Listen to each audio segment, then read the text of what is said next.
When we hear doping or anti-doping, we immediately associate that with track and field. Indeed, the sport is perhaps the most prolific profession in combating the use of banned and illicit substances. In a Jamaican context, our mind lands on JADCO as the body responsible for that campaign against banned substances. Most of us aren't fully aware, however, of who or what JADCO is, what they do, and why they matter.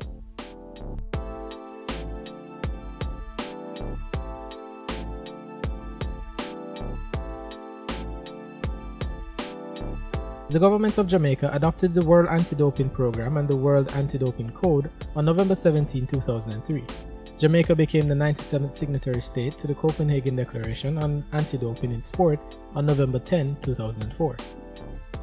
That declaration states, in addition to supporting and recognizing the role of WADA, that each member should provide, within their means, financial support for a national anti-doping program including doping control, education, research and information activities.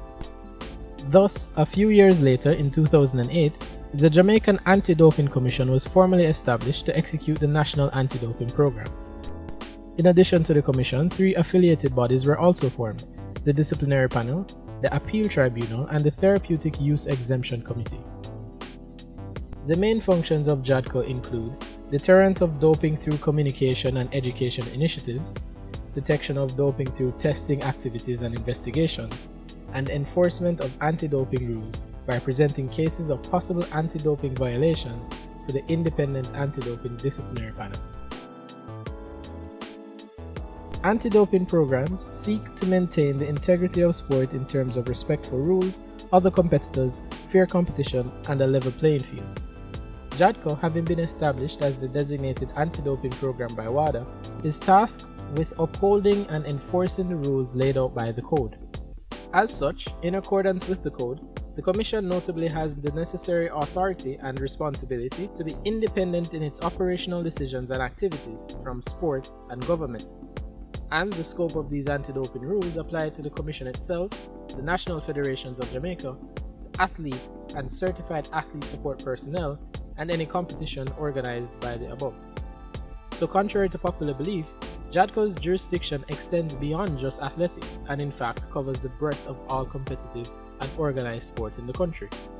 These are the kind of things that JADCO endeavors to share with the sports industry stakeholders.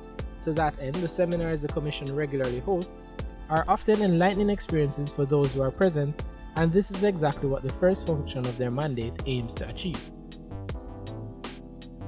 These JADCO seminars aim to edify those involved in the sport from the grassroots and youth level, typically involving student athletes and their support personnel, i.e. their parents, school coaches, and teachers.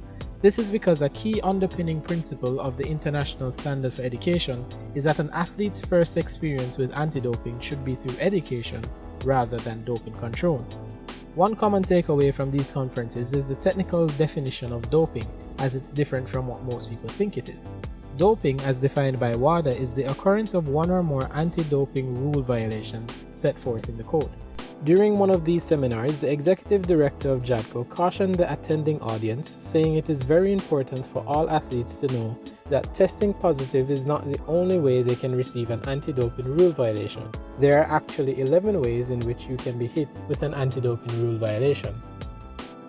Presence of a prohibited substance or its markers in an athlete's sample, use or attempted use by any athlete of a prohibited substance or prohibited method, evading, refusing, or failing to submit to sample collection, whereabouts failures, tampering or attempted tampering with any part of doping control, possession of prohibited substance or method, trafficking or attempted trafficking in any prohibited substance or method, administration or attempted administration to an athlete of prohibited substance or method, complicity or attempted complicity, prohibited association, and acts by an athlete or other persons to discourage or retaliate against reporting to authorities.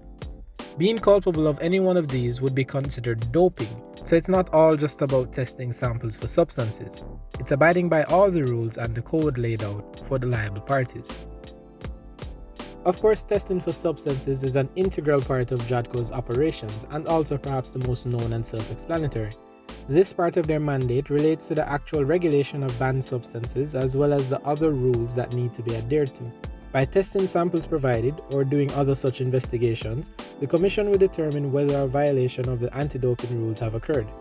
After doing so, the case is brought to the Independent Anti-Doping Disciplinary Panel, who are also the ones to impose sanctions and not JADCO themselves. The burden of proof falls with JADCO, however, so in the event that an athlete were to appeal to the Independent Anti-Doping Appeal Tribunal, it would be up to JADCO to submit evidence of the claim. After sanctions have been handed down, however, JADCO is then responsible to uphold the ruling. An example of this dynamic between JADCO and the other anti-doping bodies can be seen in the 2017 case of Jamaican cricketer Andre Russell. Russell was hit with an anti-doping violation, namely the whereabouts failures. Having passed that determination onto the disciplinary panel, the sanction given to Russell was a 12-month ineligibility ban. This meant neither could he play or be selected for games, nor could he train or associate with other professional athletes during that time. JADCO, however, felt the sanction could and perhaps should have been heavier and made ready an appeal to extend the ban. They were to provide evidence to prove the grounds for an increased ban to the disciplinary panel, whose decision it would have been ultimately.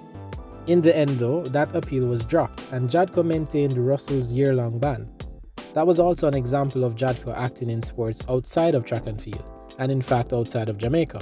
Russell exceeded the maximum allowed absences from testing during a 12-month period, but only once while in Jamaica. The other came when he was away, plying his trade in another nation. But as a Jamaican international level athlete, he was still subject to JADCO's authority and duly banned. So to answer the question in the title, JADCO is Jamaica's national anti-doping program set forth by the World Anti-Doping Association, and they operate in accordance with those laws. They matter because they have responsibility for all Jamaican sports, not just track and field, and all national athletes inside and outside of the country's borders, and they act within the spirit of creating a clean and ethical sport world.